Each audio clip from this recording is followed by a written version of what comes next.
If the goal is to keep going to the gym, you start off with motivation, right? You run off of motivation. Maybe you got it because of, like, let's say a breakup, okay?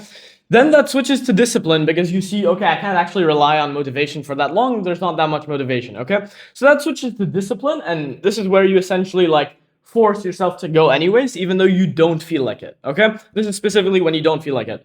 Then after discipline, you need to switch to momentum, okay? But you can only switch to momentum if you actually, like, make switching to momentum frictionless, okay? So you sort of, like, everything you do becomes frictionless because you've somehow set up your life to make that the easiest way of going about your day, okay? So you have discipline here, and then eventually discipline runs out, okay? Discipline is hard to maintain, and then you then need to move into momentum, but momentum only comes if you make it frictionless, okay? And then in order to make it frictionless, you need to, how do you say this?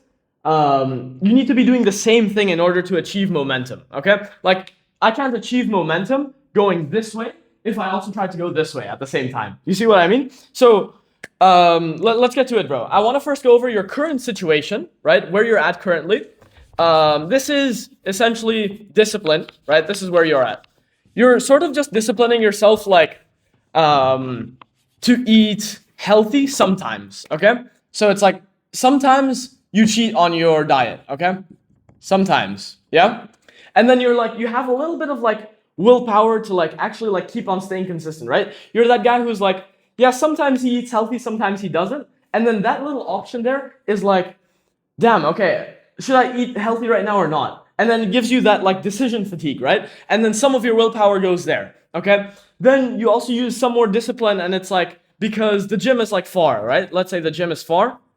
You use some discipline to actually, like, make yourself go, even though it takes so long, okay? Maybe use some more discipline in, let's say, your diet, right? You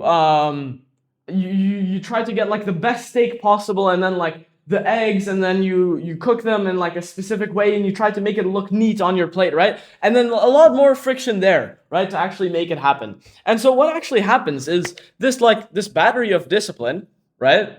It just ends up, like, going down, right? It ends up getting drained because you don't have that much discipline in the tank, okay?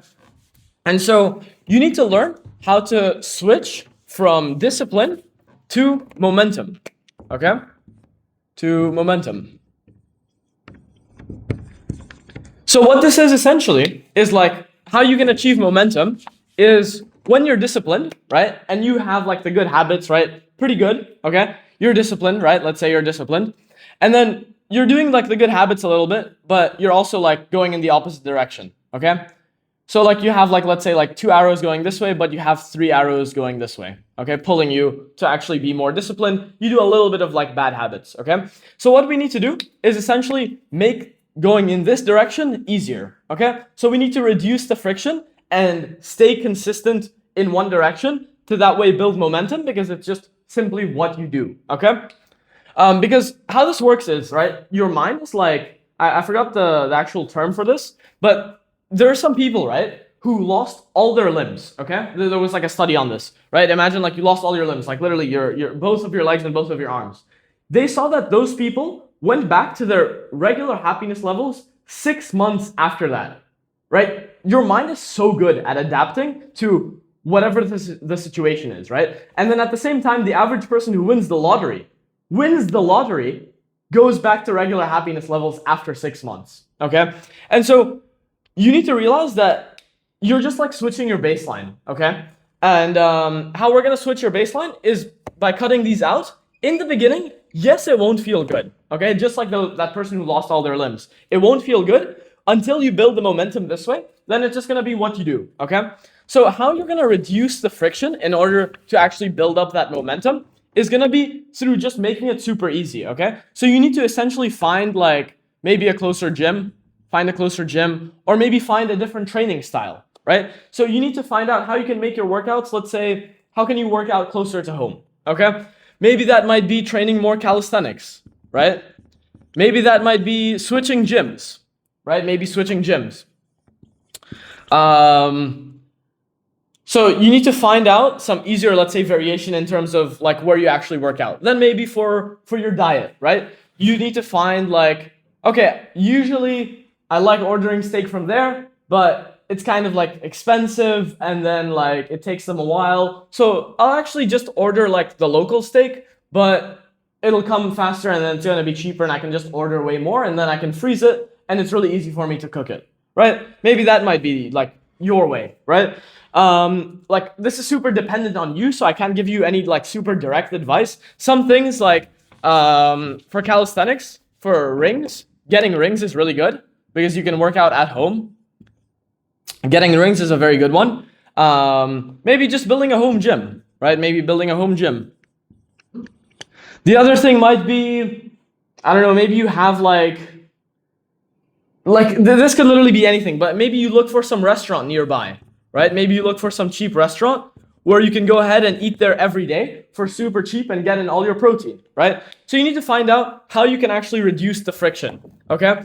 The other thing for reducing friction is surrounding yourself with people who are also like striving for similar goals like you, okay? So this will be, for example, like making some friends at the gym, right? So making friends who also like are motivating you, pushing you towards your goals, okay? Because then once you wake up in the morning, right? And then you're like, okay, what is the easier decision right now? Is it I don't go to the gym and then my friend calls me and he's like, yo, bro, where are you at? We need to go to the gym. Or do I just go to the gym because that's what I did yesterday with him? You're probably just gonna go to the gym, right? Because it's already like sort of built in, okay? So once you've set up your environment for success, set it up by reducing the friction, it's gonna make it way easier for you to actually stay on this grind, right? This is how people who like work like 12 hours per day, how they do it, right? They just like, they slowly built it up, right? By surrounding themselves like with other people, by changing their environment, by making it the easiest thing for them to do, right? And then they just go ahead and do that, and then they progress, right? So yeah, bro, I really hope you like enjoyed this video. I know it's not like a dopaminergic video at all, like literally like no editing in this video whatsoever, and I want to help you out even more, bro. So I've put the first link in the description, which is my Calendly link, for you to go ahead and book a 1-hour call with me. The second link is my free community with about like 180 other people striving for similar goals like us. So maybe you join that and make it just a little bit frictionless for yourself. So yeah, bro, keep overloading. Let's get it.